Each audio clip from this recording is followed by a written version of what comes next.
अस्सलामुअलैकुम, welcome to doctor साइमिस clinic. आज एक डिजीज है और डिजीज इस तरह की है जो कि बहुत ही पेनफुल है। आज के वीडियो में हम देखेंगे कि एनल फिशर्स परमानेंटली किस तरह ठीक हो सकता है, एनल फिशर्स को ठीक करने के लिए मेडिसिन का रोल, एनल फिशर्स को ठीक करने के लिए होम रेमेडीज का रोल और एनल फिशर्स को ठीक करने के लिए सर्जरी कहाँ तक ताउन करती है और क्या हमें सर्जरी करवानी चाहिए। अगर आप एनल फिशर के पेशेंट हैं और आप ये सोच रहे हैं कि आप सर्जरी करवाना चाह रहे हैं, तो सर्जरी करवाने से पहले मेरे वीडियो को एक दफा गौर से सुन लें। आई होप सो कि एंड ऑफ दिस वीडियो आप अपना डिसीजन चेंज कर देंगे, आप सर्जरी से बच जाएंगे। आज के वीडियो में हम देखेंगे कि एनल फिशर्स एक्चुअल में है क्या, इसकी रीजंस क्या हैं, ये किस एज ग्रुप में हो सकता है और इसकी प्रिकॉशंस क्या हैं और होम्योपैथिक इसको कैसे मैनेज कर। फिशर्स का मतलब होता है कट, किसी भी चीज का रप्चर हो जाना, फट जाना या कट का लग जाना, इसको फिशर बोलते हैं। और ये फिशर जिस ऑर्गन के साथ होगा, सपोज टू बी अगर आपके एनल में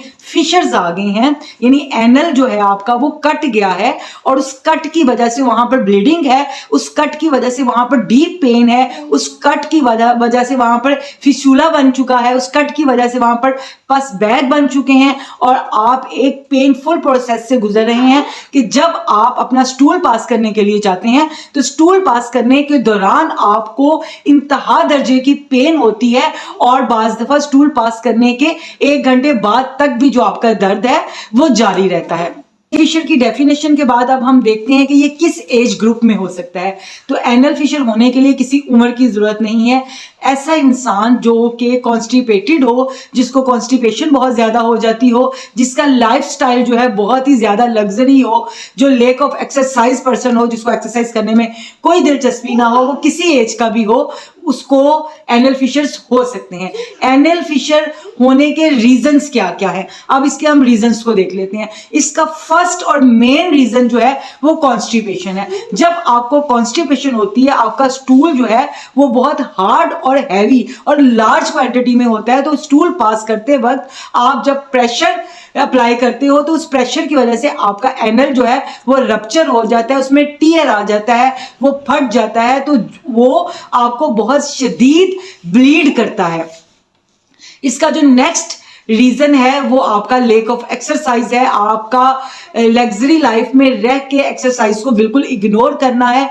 इसका जो थर्ड रीजन है वो आपकी जंक फूड्स हैं, आपके बाहर के खाने हैं, वो आपके विटामिन की डेफिशिएंसी ऑफ विटामिन फूड्स हैं, जिसमें आपकी न्यूट्रिशन वैल्यूज को बिल्कुल नेग्लेक्ट कर दिया जाता है। इसका जो नेक्स्ट रीजन है वो आपका इन्फ्लामेटरी बाउल डिजीज है, तो ऑर्डर होने की वजह से भी एनल फिशर्स आ जाते हैं। उसके बाद इसका नेक्स्ट जो रीजन है, आपके जो एनल मसल्स हैं, आपकी जो एनल की ओपनिंग है उसके मसल्स का ओवर टाइट, बहुत ज्यादा टाइट हो जाने की वजह से भी एनल फिशर्स आ जाते हैं।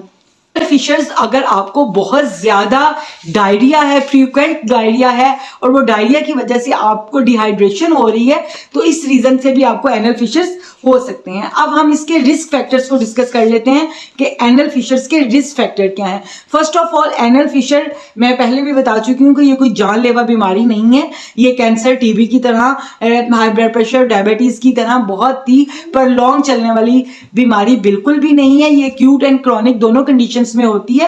अगर आपकी जो एनल फिशर्स हैं वो 8 वीक से अबव हो गए हैं तो वो क्रॉनिक कंडीशंस में चले जाएंगे। अगर वो before 8 week you have to treat your anal fissure, तो ये क्रॉनिक में एक्सेस ब्लीडिंग, जो ब्लीडिंग ज्यादा होने की वजह से आपका एच बी लेवल कम हो सकता है, क्योंकि फिशर्स में स्टूल पास करने के साथ ही फ्रेश ब्लीडिंग होती है, जिसकी वजह से स्टूल पास करने के बहुत देर तक पेशेंट जो है वो पेन फील करता रहता है, उसको एनीमिया हो सकता है, बहुत ज़्यादा डायरिया की वजह से उसमें डिहाइड्रेशन हो सकती है, बहुत ज़्यादा वीकनेस आ सकती है। और अगर बहुत ज़्यादा प्रेशर पेशेंट अप्लाई करता है ड्यूरिंग स्टूल पास करने में, तो उसका जो कट होता है वो बहुत ज़्यादा डीप हो जाता है और वो कट डीप होने की वजह से वहाँ पर कोई एप्सिस बन सकता है, वो एप्सिस की वजह से इन्फ्लामेशन बढ़ के इसकी जो कंडीशन है वो क्रॉनिक हो सकती है। अब हम देखते हैं कि इसको हम कैसे मैनेज कर सकते हैं। फर्स्ट ऑफ ऑल, सर्जरी इसका हल बिल्कुल भी नहीं है, क्योंकि जब कोई टीयर, कोई भी चीज टीयर होती है, फटती है, तो उसको थोड़ी देर के लिए सी दिया जाता है। लेकिन अगेन जब पेशेंट को कॉन्स्टिपेशन होगी, वहां से हार्ड एंड लार्ज जो है वो स्टूल पास होगा, तो तब दोबारा से टीयर आ जाएगा, तो दोबारा से सर्जरी होगी। तो एक पर्सन जो कि एनल फिशर का शिकार है, तो अपनी जिंदगी में कितनी दफा सर्जरीज करवाएगा। तो सर्जरीज जो है वो परमानेंटली हल बिल्कुल नहीं है एनल फिशर्स का। एनल फिशर्स का परमानेंटली हल है प्रिकॉशंस, अपने आप को बचा के रखना कॉन्स्टिपेटेड होने से, और अपने आप को बचा के रखना इन्फ्लेमेटरी डिजीजेस से, रेगुलेट करना, अपने स्लीप को पूरा लेना, अपनी डाइट के अंदर फाइबर्स को बहुत ज्यादा यूज करना, और एक्सरसाइज को करना। कैसे मैनेज करती है होम्योपैथिक में? फर्स्ट ऑफ ऑल जो मेडिसिन है वो पियोनिया है। Paeonia mother tincture basic medicine है पाइल्स के लिए, बेसिक है एनल फिशर्स के लिए, ऐसे फिशर्स जिसमें बहुत ज्यादा दर्द है और स्टूल पास करने के साथ बहुत ज्यादा पेन है। रेटिना में ब्लीडिंग की शिद्दत बहुत ज्यादा होती है और पेन की शिद्दत बहुत ज्यादा होती है। रेटिना का पेशेंट पखाना करने के बाद कई घंटे तक बैठने से इज्तनाब करता है, वो इतना खौफजदा हो जाता है कि वो अगर बैठना चाहे तो उसे डर लगता है कि वो दर्द उसको दोबारा शुरू ना हो जाए। बेस्ट मेडिसिन है वो आर्सेनिक एल्ब है। बहुत ज्यादा दर्द और ब्लीडिंग तो नहीं है, लेकिन पेशेंट्स को इतना ज्यादा जलन होती है कि वो दिन में 5 टाइम सिट्स बाथ ले लेता है। उसको फिशर्स में जलन इतनी ज्यादा होती है कि वो दिन में 5 to 10 टाइम सिट्स बाथ ले लेता है ताकि उसको थोड़ी सी रिलैक्सेशन मिले। तो जब जलन बहुत ज्यादा होगी तो वहां आर्सेनिक को याद रखिए। ब्लीडिंग और एक्सेस पेन में एसिड नाइट्रिकम बहुत अच्छा काम करती है। अगर एनल्स के पास एब्सिस बन गया है जो फुल ऑफ पस है तो हीपरसेल्फ बहुत अच्छा काम करती है। लेकिन एक और मेडिसिन का मैंने बहुत अच्छा रिजल्ट्स देखा, वो है स्टेफिस्केरिया 1M।